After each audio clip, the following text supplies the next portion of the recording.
হবিগঞ্জে চুরির জন্য ঘরে ঢুকে এসএসসি পরীক্ষার্থীকে ছুরি দিয়ে হত্যা করা হয়েছে। গুরুতর আহত হয়েছেন তার বড় ভাই। এ বিষয়ে আরও জানাতে সদর হাসপাতাল থেকে যুক্ত হচ্ছেন সহকর্মী কাজল সরকার। কাজল, হত্যাকাণ্ডের বিষয়ে পরিবার থেকে কি বলা হচ্ছে আর আহতর বড় ভাইয়ের অবস্থা কি আমাদেরকে জানাবেন।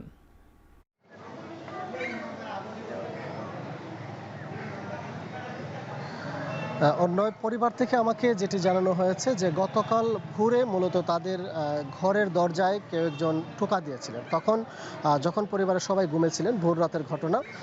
এসএসসি পরীক্ষার্থী অর্থাৎ ফল প্রার্থী যিনি জনি দাস, তিনি যখন বিষয়টি বুঝতে পারেন এবং তিনি তার বড় ভাইকে ডেকে তোলেন এবং ঘরের দরজা খোলেন। খোলার পরই একজনকে পেয়ে তিনি আসলে তাকে ঝাপটে ধরার চেষ্টা করেছেন। ধস্তাধস্তির এক পর্যায়ে জনি দাস, যিনি এসএসসির ফল প্রার্থী, তাকে বেশ কয়েকটি ছুরিকাঘাত করা হয়েছে।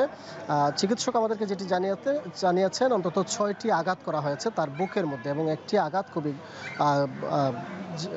জোরালো হওয়ার কারণে আসলে তার মৃত্যু হয়েছে। ঘটনার তার চিৎকারে আসলে তার বড় ভাই ঘর থেকে যখন বেরিয়ে এসেছিলেন তাকেও আঘাত করা হয়। তার বড় ভাই হবিগঞ্জ সদর হাসপাতালে চিকিৎসা নিয়েছেন, খুব বেশি গুরুতর জখম নন। তবে আহত জনি দাসকে উদ্ধার করে প্রথম অবস্থায় হবিগঞ্জ সদর হাসপাতালে ভোরে নিয়ে আসা হয়। নিয়ে আসার পর চিকিৎসক তাকে মৃত ঘোষণা করেছেন। পরবর্তীতে তাকে মর্গে পাঠানো হয়েছে।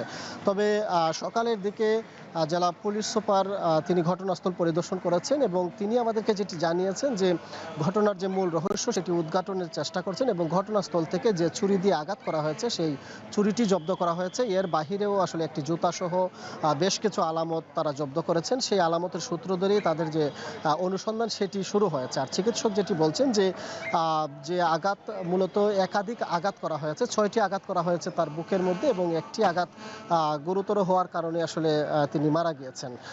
এখন পর্যন্ত আসলে তার লাশ মর্গে যেখানে রাখা হয়েছে এবং সেখানে আসলে তার যে পাড়া প্রতিবেশী রয়েছেন তারা সেই জায়গাটিতে জড়ো হয়েছেন। হবিগঞ্জ সদর হাসপাতাল থেকে যুক্ত ছিলেন সহকর্মী কাজল সরকার।